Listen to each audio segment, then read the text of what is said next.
अरे भैया आपसे मिलके बहुत अच्छा लगा। आप भैया मुझे एक चीज़ बताएँगे आप गोवा कब आए थे? मतलब कैसा कैसा कहानी था आपका गोवा आने के पीछे? हाँ, बोल रहे हैं हम गोवा आए थे 2017 में। उस समय हम ना 11वीं करके गोवा आ गए थे। 11वीं के बाद हमारा मन नहीं लगा पढ़ाई में।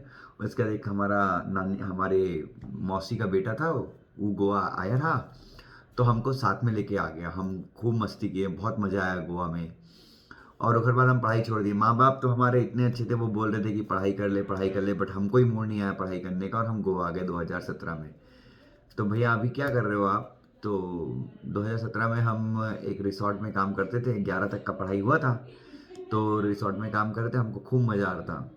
फिर 2018 निकल गया, 19 निकल गया, 20 हो गया, 4 साल हो गया हमको गोवा में। तो 4 साल भैया आपने जॉइन कितने की सैलरी में किया था यहाँ पे? हम जॉइन किए रहे 9,000 की सैलरी में और अभी हम यहाँ पे कमा लेते हैं 14,000 रुपया।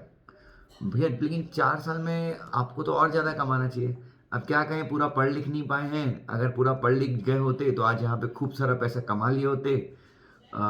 शादी भी हो गया हमारा और अब क्या बोले हम आपको, मतलब दिक्कत तो है हमारे लाइफ में। क्या बड़ा प्रॉब्लम है। मतलब 10-11 हज़ार रुपए में हम क्या कर पाएंगे अभी? फिर फैमिली भी चलाना है, मम्मी पापा को भी पैसा भेजना पड़ता है। तो भैया अगर मैं आपको एक एक चांस दूं कि आप पास्ट में जाके सब चीज़ें ठीक कर सकते हैं, तो आप क्या करना चाहेंगे? बोले माँ-बाप का पूरा सपोर्ट था, मतलब माँ-बाप बोल रहे थे कि पढ़ाई कर ले, सब रिश्तेदार भी बोल रहे थे पढ़ाई कर ले। हमारे अंदर चूल था, हमारे अंदर मस्ती रह गया था। इसके चक्कर में हम यहाँ पे आके यहीं रुक गए।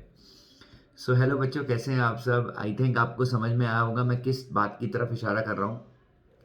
इशारा सिर्फ एक ही बात के ऊपर है कि यार हम सबको एक एज तक हम सबके पास अपॉर्चुनिटी रहती है पढ़ाई करने की, मेहनत करने की, अपना करियर सेट करने की।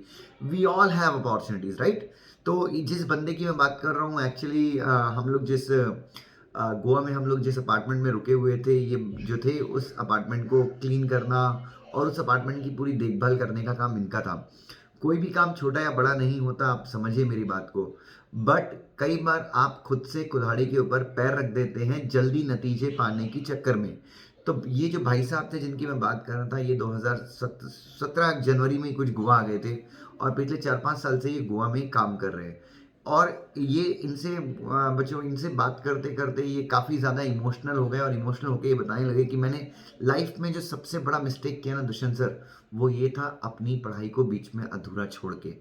बच्चों हम क्यों नहीं समझ पाते? Why we are not able to understand? मुझे मतलब कई बच्चे ऐसा बोलते हैं कि सर मुझे मैं 18 का हो गया हूँ, अब मेरे को कमाना भी है, जॉब के साथ करना है, फैमिली को सपोर्ट करना है। बच्चों मैं मानता हूँ ये चीज़, लेकिन आप ये समझिए कि आपके पास बीच में पढ़ाई छोड़ देना या पढ़ाई के साथ में कुछ करके करना, ये नॉट सॉल्यूशन नहीं है। आप समझिए मेरी बात। नहीं सर मुझे फैमिली सपोर्ट करनी है। बच्चों आप अपने पिताजी से कहिए, अपनी माताजी से कहिए, बट प्लीज़ मेरा यकीन मानिए, आपको 23 साल की एज तक, 22 से 23 साल की एज तक आपको जीवन में सिर्फ़ और सिर्फ़ पढ़ाई करनी चाहिए। पढ़ाई के अलावा आपके जीवन में कोई दूसरा लक्ष्य नहीं होना चाहिए। अगर आपकी लाइफ़ में गोल्स हैं तो सिर्फ़ और सिर्फ़ एजुकेशनल टर्म्स में ही गोल होना चाहिए। क्योंकि जब हम दूसरे साइड बैठते हैं, जैसे मैं आप लोगों की बात करता हूँ बच्चों, अभी चूँकि आप लोग इंस्टाग्राम काफ़ी पॉपुलर है, नेटफ्लिक्स पे आप सीरीज़ देखते हैं और उसमें आप देखते हैं कि हीरो बिल्कुल आईफ़ोन 12 यूज़ करता है, बढ़िया महँगी-सी बाइक यूज़ करता है। तो ये सारी चीज़ें देख के ना हमको काफ़ी ज़्यादा कॉम्प्लेक्स फ़ील होता है और हम जब अपने पिताजी की तरफ देखते हैं तो हमको लगता है यार ये पिताजी तो अफ़ोर्ड कर नहीं सकते, तो फिर हमको लगता है हम खुद कमाएँगे और फिर साला हम सीएस करते-करते कुछ दूसरे काम देखते हैं। मैं देखता हूँ बच्चों, मेरे बहुत सारे आप में से बहुत सारे स्टूडेंट्स के मैं स्टेटस चेक करता हूँ, तो मैं कई स्टूडेंट्स को देखता हूँ, कोई झुमके बेच रहा है, कोई चूड़ियाँ बेच रहा है, कोई कुछ बेच रहा है, कोई टी-शर्ट बेच रहा है और कई बार मैं बच्चों कुछ नहीं कह पाता क्योंकि नहीं पता कि क्यों कर रहे हैं, बट समझिए बच्चों ये सारी चीज़ें आपको डिस्ट्रैक्ट करती हैं। मैं आप सबसे हाथ जोड़ के गुज़ारिश करता हूँ, प्लीज़ कम से कम 23 साल की उम्र तक कुछ मत सोचिए, सिर्फ़ अपने जीवन में एक ही टारगेट रखिए। कई बच्चे बोलते नहीं सर मैं थोड़ा-सा ऊपर का खर्चा निकाल लेता हूँ। अरे बाबा क्या करने का खर्चा? ज़िंदगी भर तेरे को चूड़ी और झुमके बेचने हैं क्या? तो प्लीज़ मैं आप सबसे गुज़ारिश करता हूँ हाथ जोड़ के, कम से कम 23 साल की एज तक पढ़ाई के अलावा और नहीं सर आप मेरे परिवार की स्थिति बहुत ख़राब है। ठीक है बच्चों, उस केस में आप 4 घंटे तक का पार्ट टाइम जॉब कीजिए, बट प्लीज़ अपने माइंड को डिस्ट्रैक्ट मत होने दीजिए। सिर्फ़ और सिर्फ़ अपना लक्ष्य केंद्रित कीजिए पढ़ाई पे बच्चों। पढ़ाई के अलावा प्लीज़ कोई दूसरा शौक मत कीजिए, मैं आपसे गुज़ारिश करूँगा बच्चों। Thank you so much. God bless you, love you बच्चों।